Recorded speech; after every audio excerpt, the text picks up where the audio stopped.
IPL এর মঞ্চে দেখা যেতে পারে বাংলাদেশি ক্রিকেটারকে। হ্যান্ড্রিক নরকিয়ার বিকল্প হিসেবে ৩ বাংলাদেশি ক্রিকেটারের ওপর চোখ দিতে পারে কলকাতা নাইট রাইডার্স, এমনটাই মনে করে ভারতীয় সংবাদ মাধ্যম ওয়ান ক্রিকেট। ওয়ান ক্রিকেটের সেই তালিকায় আছেন কোন কোন বাংলাদেশি ক্রিকেটার, তা নিয়ে থাকছে প্রতিবেদন। সাকিব আল হাসান দীর্ঘদিন খেলেছেন কলকাতায়। এছাড়াও এই দলটাতে সুযোগ পেয়েছিলেন আরেক বাংলাদেশি ব্যাটসম্যান লিটন দাস। কলকাতা নাইট রাইডার্সের সাথে বাংলাদেশের সম্পর্ক দীর্ঘদিন, যে কারণে এই দলটাতে ৩ বাংলাদেশি ক্রিকেটারদের সুযোগ দেখে ভারতীয় চ্যানেল ওয়ান ক্রিকেটে এমন সংবাদ প্রকাশ করেছে তাদের রিপোর্টার অনুরাগ দাশগুপ্ত। সে প্রতিবেদনে বলা হয়, কলকাতার পছন্দের তালিকায় প্রথমে থাকতে পারেন মুস্তাফিজুর রহমান।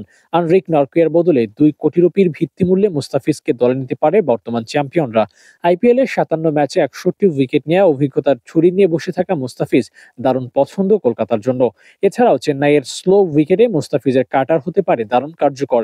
আইপিএল এ নিয়মিত মুখ মুস্তাফিজ পিএসএল বা অন্য কোনো লিগেও নেই, সেখানে আইপিএল এর অভিজ্ঞতার জন্য কলকাতার দারুণ সংযোজন হতে পারেন এই পেসার।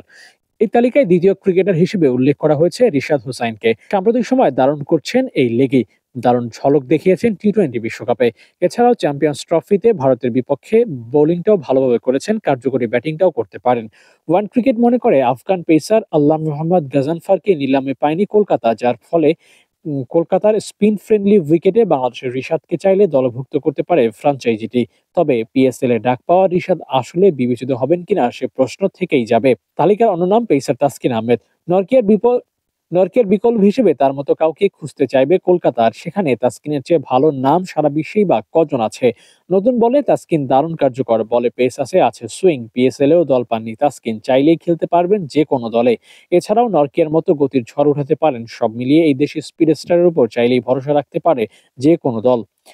সব মিলিয়ে অন ক্রিকেটের নজরে এই ৩ জন বাংলাদেশি ক্রিকেটার। যদিও এখন পর্যন্ত কলকাতা থেকে আনুষ্ঠানিকভাবে কোনো বাংলাদেশিকে নেয়ার খবর বা কারো প্রতি আগ্রহের খবর শোনা যায়নি। তবে ভারতীয় মিডিয়া থেকে করা নিউজ দৃশ্যে আকর্ষণ করতেই পারে আইপিএল ফ্রাঞ্চাইজিটির। সব মিলিয়ে দেখা যাক এদের আদৌ কেউ দল পান কিনা।